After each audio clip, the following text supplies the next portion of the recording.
आजकल जेनजी के बीच एक नया और अजीब लेकिन मजेदार ट्रेंड तेजी से सोशल मीडिया पर वायरल हो रहा है, जिसे कहा जा रहा है फेक वेडिंग। इसमें शादी की सारी तैयारियां होती हैं, लेकिन असल में कोई कानूनी या पारिवारिक शादी नहीं होती और ना ही दूल्हा दुल्हन होते हैं। ये ट्रेंड सिर्फ मस्ती, कंटेंट और यादगार पलों के लिए किया जाता है। तो आइए गहराई से जानते हैं इस ट्रेंड के बारे में। इस फेक वेडिंग ट्रेंड के आजकल लोग तेजी से दीवाने होते जा रहे हैं और ये सब किया धरा है जेनजीज का। जी हाँ, इस शादी में कोई भी चीज असली नहीं होती, लेकिन सब कुछ ऐसा होता है जैसे कोई ग्रैंड वेडिंग चल रही हो। दूल्हा दुल्हन के कपड़े, मेहमानों की भीड़, फोटोग्राफर, डीजे, केक और यहाँ तक कि मंडप भी सब कुछ होता है, लेकिन अंत में कोई कानूनी शादी नहीं होती। इस ट्रेंड में लोग सिर्फ मस्ती, एस्थेटिक फोटोशूट और सोशल मीडिया के लिए शादी का पूरा माहौल तैयार करते हैं। कुछ लोग इसे दोस्ती के नाम पर करते हैं, तो कुछ अपने रिलेशनशिप को एक फन ट्विस्ट देने के लिए। इस शादी का मेन मकसद प्यार या कमिटमेंट नहीं, बल्कि सिर्फ एक्सपीरियंस और एंटरटेनमेंट होता है। ये ट्रेंड खासतौर पर युवा दोस्तों के ग्रुप, कपल्स और कंटेंट क्रिएटर्स के बीच तेजी से पॉपुलर हो रहा है। इसे cafe, farmhouse, studio sets या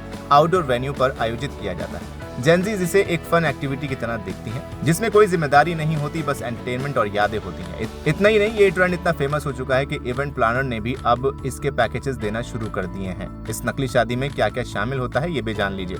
इस फेक वेडिंग को जितना हो सके असली शादी जैसा बनाया जाता है। शादी का कार्ड और इन्विटेशन, दूल्हा दुल्हन की ड्रेस और मेहंदी, हल्दी जैसे फंक्शन होते हैं। मंडप, फूलों की सजावट और संगीत प्रोफेशनल्स होते हैं। फोटोग्राफी और वीडियोग्राफी होती है।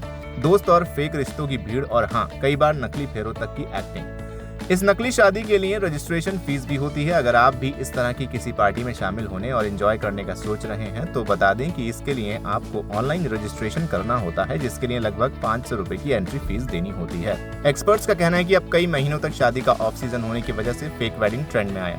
BMP वेडिंग फाउंडर और वेडिंग प्लानर रघुवीर सिंह बताते हैं कि फेक वेडिंग का वेडिंग इंडस्ट्री से कोई लेना देना नहीं है। ये एक तरह की थीम पार्टी है। असली शादियों में जाने का अपना ही क्रेज होता है, लेकिन फेक वेडिंग में जाने की लोगों की क्या वजह है, इस बारे में एक फेक वेडिंग में शामिल हुई लड़की बताती है।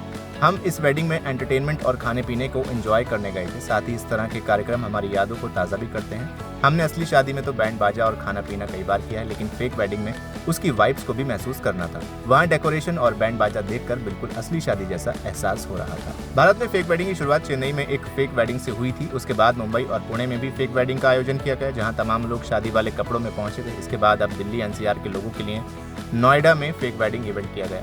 ये भारत के लिए बेशक नया कॉन्सेप्ट हो, लेकिन हकीकत में ये विदेश से आया है, यानी दुनिया में ये ट्रेंड पहले ही आ चुका था। अमेरिका में कुछ स्टूडेंट्स ने मिलकर 2 दिन का फेक वेडिंग इवेंट रखा था। इस तरह दुबई में भी फेक वेडिंग का कॉन्सेप्ट काफी पसंद किया गया है। वीडियो में फिलहाल इतना ही। आप क्या कहेंगे इस फेक वेडिंग के बारे में? कमेंट सेक्शन में हमें लिखकर जरूर बताएं। वीडियो को लाइक करें, शेयर करें और चैनल को सब्सक्राइब करना बिल्कुल ना भूलें।